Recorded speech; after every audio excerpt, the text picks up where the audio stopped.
Hey guys, this is Arm Productions, aka Nana4603, and I am back in The Lady's Choice Part 3.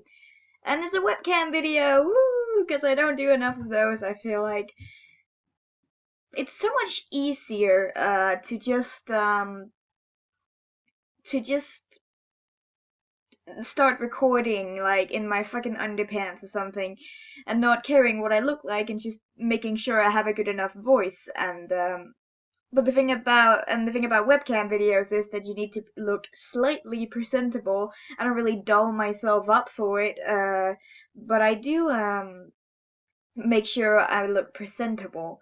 And that's all fine and dandy when it's time for school, because then you usually look presentable when you get home for school, because that's how you go out in the world and act. But you don't look that presentable when you're just at home, usually. But yeah, webcam videos, it's great. And tea, because that's great too. And I'm trying to feel very sophisticated doing this. Also, I am in a awfully chatty mood, so I do apologize if I seem chatty and I start going on off track. I do have a question though. This is way too early to start rambling, but uh there are not really any edits in my videos, and I will not lie, when it comes to the edit part of the videos, I don't put that much effort into it, because I rarely put even one edit in it. I uploaded the raw file as it is, because it's visual novels, and most of the time you don't need to edit in visual novels. But is that annoying? Like, should I do that? Because it's so much easier not to, and then I can work on trying to get videos out more often, where I can just, the hard part of me making videos is taking out time of my day and energy out of my day, and doing this. But it's fun, so that's why I do it still. I think I've mentioned this before, and a lot of people have asked me, well, you're kind of big on YouTube now, like you have 1,000 subscribers. That's a lot, thinking of people who don't have any. And aren't you gonna start earning money from it? Aren't you gonna like get some profit out of it? And I'm like, well, I don't put that much effort into my videos. So I put effort into it, but I don't like edit them super much, and I play games other people made for other people's enjoyment. So literally all there is to my videos is gameplays of games that people can see, and reactions from me to said games. And I don't feel like that's enough to earn money from, and no matter what, I will never want this to be my job, ever. I want this to be my hobby. I want this to be something I do for fun and to enjoy with other people. I don't want it to be what work, I guess. So yeah, ramblings aside. God, I do ramble too much. Alright, I'm gonna go. Oh god, voices. No! The next morning, as I am sat on my dressing table with a maid skillfully curling my hair, Arabella burst into my room. Excuse me. Faye, you shall not believe the news! I can't help but laugh as she bounds inside and throws herself onto the bed, the maid not able to stifle a chuckle either. I cannot possibly imagine what could send you into such an excited manner. How can you not guess? She shuffles across the bed, closer to the dressing table, looking at me through the reflection in the mirror. The military are to stay in town for the entire season! This news makes me turn on my seat to face her. Truly, but I thought they did not have a place to stay large enough for the whole regiment. Apparently they were offered lodgings by Lady Steer, and she's heading back to her country estate. And do you know which of the officers has stayed in Bath? I know two of them are the ones we are. I know that two of them are the ones we already have acquaintance with. An unexpected flurry lightens my stomach, and I can't help but smile. Hurry now, Faye. They're most likely walking in the park this morning with everyone else. If we do not make haste, then we will miss the opportunity to accidentally bump into them. I laugh loudly at her words as she scurries from the room, a wide grin on her face.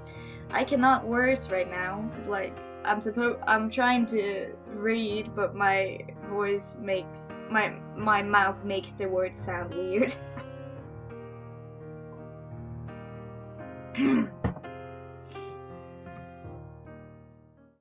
We arrive at the park soon after, the bright morning sun cascading across the dew-sparkled lawns, birds continuing to tweet softly from the trees. The peaceful cheer of it all is enough to make me smile.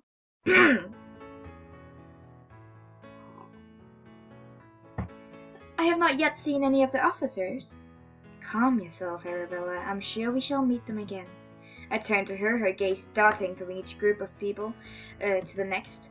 I must say, you seem remarkably keen to meet the colonel, considering you already have engagement plans. I can feel her tense beside me. Not all plans are made to be see-through. I stop in the middle of the path to stare wide-eyed at her. Arabella, do you truly like the colonel so much? You have known him for such a short time.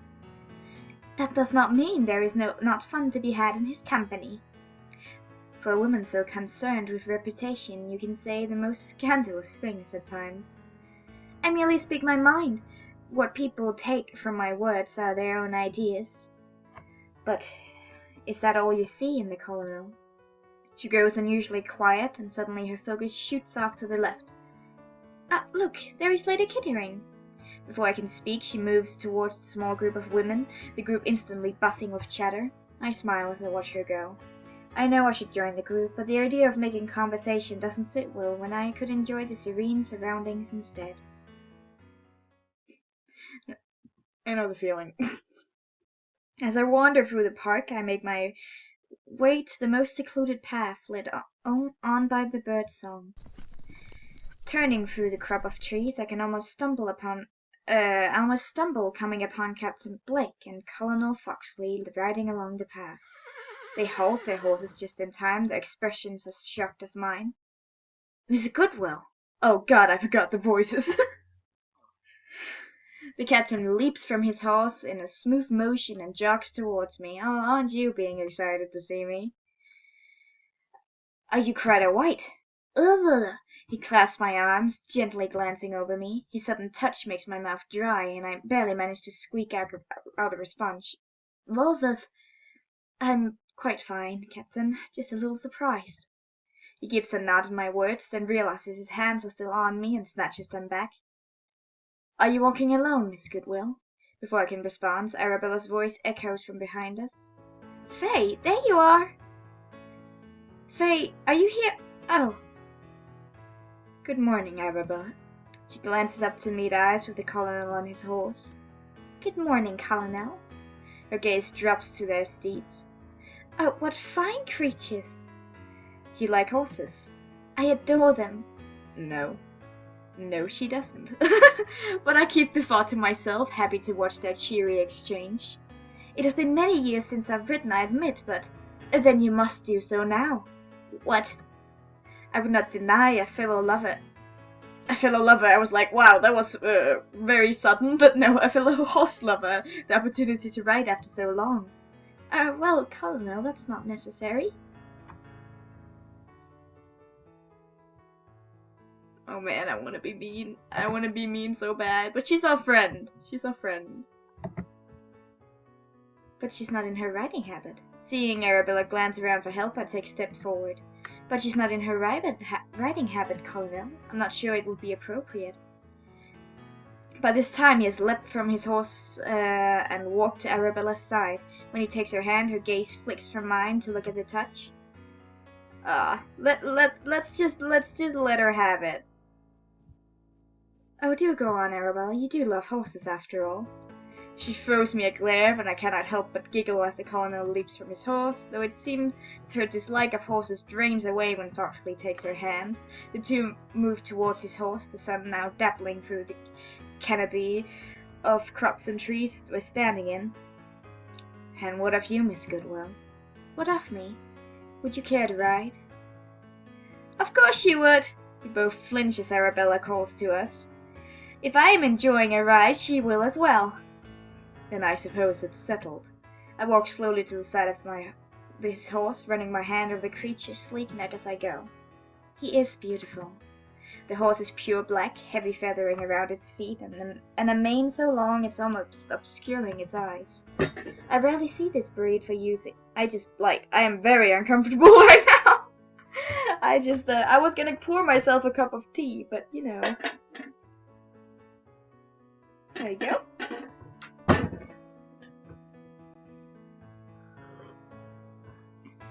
I rarely see this breed used for riding, only for pulling carriages.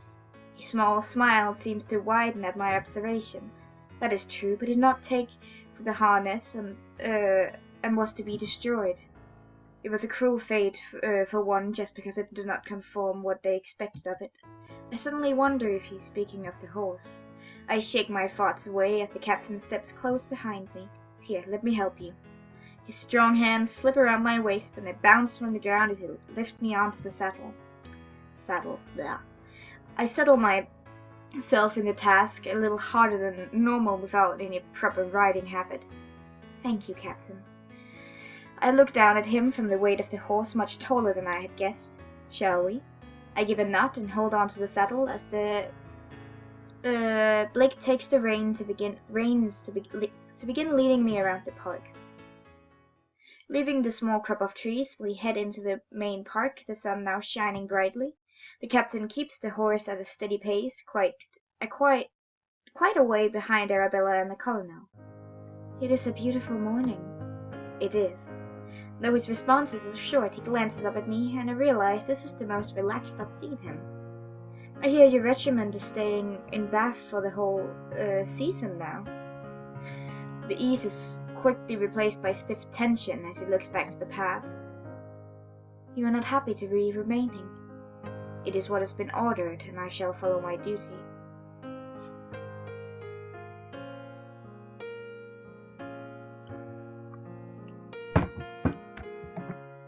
Save scab. It's what I do. It's what I do. But that order obviously does not please you.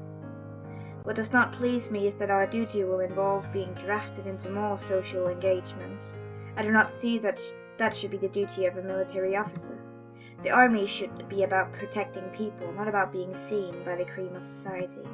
I arch my brow at his sudden outburst. He flicks his gaze to mine, obviously shocked himself. I apologize. I did not mean to voice my thoughts so abruptly. You seem to be able to pull my deepest thoughts from me without any prompting. I am pleased to hear such a thing. He seems surprised by my statement, and I give a smile to ease the tension. I would prefer you be relaxed in my company, Captain, and voice your thoughts. That is quite the statement, Miss Goodwell. I can feel my heart pounding fast in my chest as his gaze locks onto mine. I no longer know if it's the sun that's heating my skin so much, or the way the captain is staring. The horse suddenly whinnies, and the captain snaps his focus away. We should continue on. Lady Ashburn and Foxley must have gone far ahead. He speeds his steps, the horse following suit. We catch up with Arabella and the colonel not long after, in the same patch of trees we had originally set from. What a most enjoyable time! I cannot remember the last time I enjoyed a morning ride so much. Even though you were not the one riding, Foxley. Yes, well, all the same, it was wonderful. Those two are so precious. Jesus.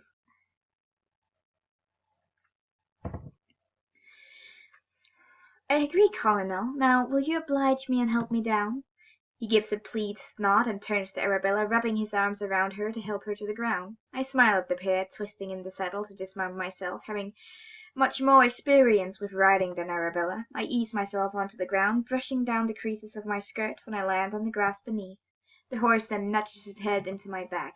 It's a gentle motion, but stronger than I imagined, sending me stumbling forwards. Before I am sent tumbling onto my knees, a strong arm curls around me. I glance up to find Captain Blake holding me steady. His hand spreads against my back, and it's almost as though I can feel the heat of his skin against mine through my clothing.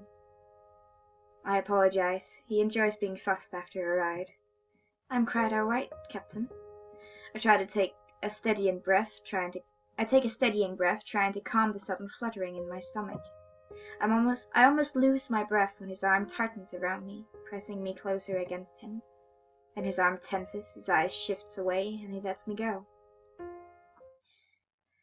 He quickly turns on to his horse, scratching the creature behind its ears. I smile at the sight, his tension seeming to fade as he fusses at the horse. That really was a most delightful time, the best ride I've ever enjoyed. I would be glad to oblige you with another in the future, should you wish it. And I would be most obliged to accept.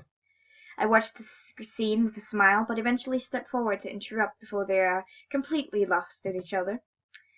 We should return home, Arabella. Do you not have correspondence to attend to? My statement shocked her from her gazing. Oh, of course. Then, until we meet again. The two give deep bows, and we return with courtesies. As the captain makes to stand, I find his attention on me, the fact making my smile widen. Now it's Arabella's turn to interrupt. Shall we, Faye? She wraps around into mine, and leads me away, the captain turning back to Foxley as we do so. When we return home, we are greeted by a maid who takes our hats and coats. So you have an interest in horses now, do you? Arabella turns to me with a wry smile. Yes, I felt quite the interest stirring. And that was that before and after the colonel offered you to ride his? We both give a laugh that echoes through the room, soon drowned out by Johnson's heavy footsteps. Miss Goodwill, Lady Ashburn, you have visitors. Visitors? But we are not expecting anyone, are we? Arabella shakes her head in response. Please don't be the creepy guy. Please don't be the creepy guy. Please don't be the creepy guy. We enter the drawing room, only to be greeted by two stiff faces. Fuck, it's the creepy guy! No! Oh. His face reminds me of something. I don't know what.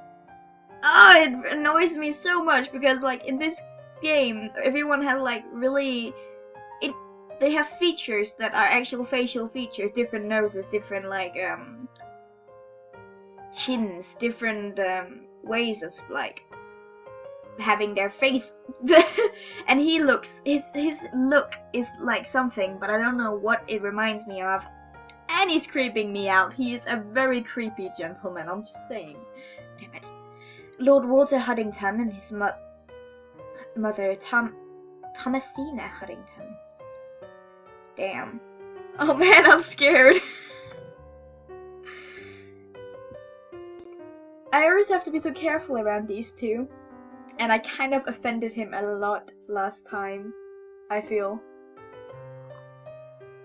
We'll see what happens. If it goes good, I'll cheer. Lady Huddington has settled herself into an armchair. Her son stood behind it like a bird perched on her shoulder. We managed to school the obvious surprise from our faces and drop into small courtesies.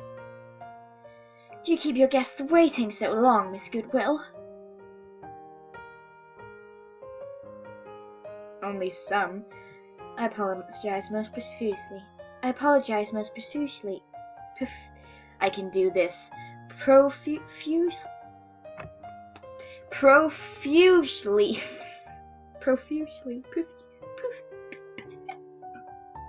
Fuck that word. That's not ladylike. Jeepers. Had we known you were here, would not have dreamt on keeping you waiting. She waves a dismissive hand towards me. Yes, well, I hope it should not be so again. I did not come to be discouraged by such inconsideration. Arabella and I both take the seat opposite her. I cannot help but feel Lord Huddington's sharp gaze on me as I move, so I shift a little away. How can we help you, Lady Huddington? We have come to interview, Miss Goodwill. Interview? Lady Huddington always likes to help anyone she can during the season, so ensure she gets to know the new people who enter the town. It seems a little more than an excuse for poking into people's private lives, but I remain quiet and straighten myself. What do you wish to know? Her questions are little more than general ones about my life in person. Will I be staying for the whole season? Have I made many acquaintances so far? What social events do I intend to frequent? But 10 minutes into the interview and the questions turns rather more probing than I expected. Why was I away? Definitely no family in trade. Any scandals within distant relations? Even Arabella seems taken aback by the invasive nature of the questions. Are these kinds of questions really necessary, Lady Huntington? They seem a little personal. Her face crinkles into annoyance, her son surprised at my sudden words. I have a duty to those in the society, Miss Goodwill, so each word I speak is necessary. I give an apologetic nod before glancing away. She suddenly stands from her place, Lord Huntington stepping to stand beside her. You've satisfied my questions enough for today. We shall take our leave. Before exiting, Lady Huntington glances over her shoulder. I am holding a select dinner gathering at my residence the week after the next. You shall obviously be attending. It wasn't a question, and she doesn't give me the chance to respond before sweeping out of the room.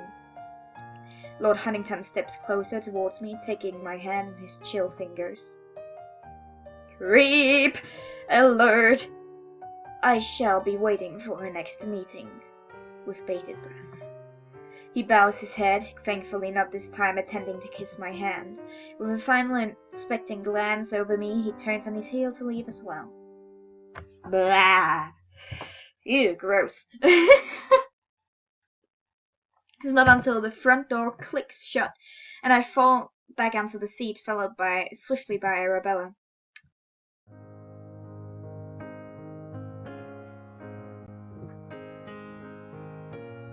I think she wanted to know more about me than even my own family. I give a little laugh, but Arabella continues to look perturbed. Yes, she did. Are you all right? I was just concerned by those unusually personal questions. And the fact she brought her son along. She suddenly shakes away her uncertainty and gives a smile. Never mind my thoughts. Oh, you're right, Arabella. He definitely wants to marry me. And this was practically a marriage interview, and we're gonna be like, fuck, are we gonna marry him? Like, fuck manners. I'm not marrying that. He's a weasel. That's what he is.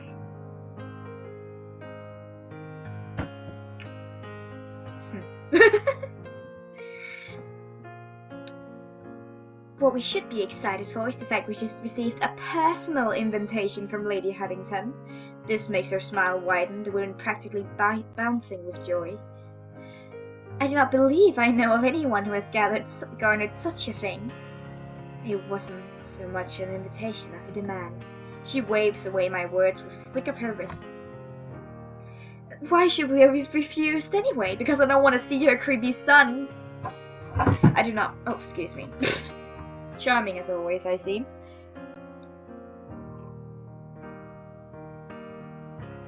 I think I dropped something on the ground. Oh well.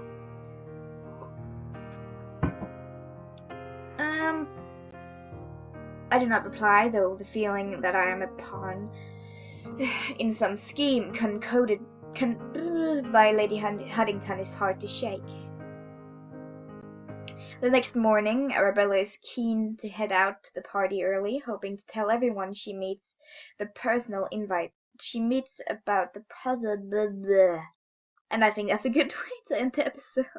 Jesus. I think that's enough words for me today. Okay. I forgot in the beginning of this episode, because I'm stupid, but I have finished the game that I originally wanted to make for NaNoRenO, that I didn't end up having enough time to do, because I had a lot of other stuff to do back in those days. So it was stupid to do it, but either way, I started on that game, and now I've finished it, and I've released it, and I'll leave a link in the description. It's called Dreamcatcher. It is of the same nature as the two other games have released, Choice and 19 Hours. It is linked to Choice. You don't have to play Choice first, but it's linked, so just so you know that. So you will find something. And if you've played Choice, you'll be like, this seems familiar, but I am very proud of it. There's a couple of artists who's been working on me with the game, and because of them, the game looks lovely and gorgeous, and the art is very pretty. I feel like, at least, yeah, the sprite and CG art. And I am so happy that I could work on the game. It will be the last serious game I do in a while, I think, because I've been doing a lot of serious games. The next game I'll be working on is a game I've been so excited by for such a long time, called A Cheesy Love Story. I've talked a little about it before, which is an Otome game. Either way, I'll leave a link in the description to the game. I truly hope you'll play it. If not, then of course, please, if you're not interested, then don't do it. It's not an Otome game. This game is just a ordinary game. But yes, that's it. I hope I'll see you in the next thing I make. And cheers all around. Nice to see you. Bye. I am so bad at the outros. Like, I've got the intros, they're like this, but the outros,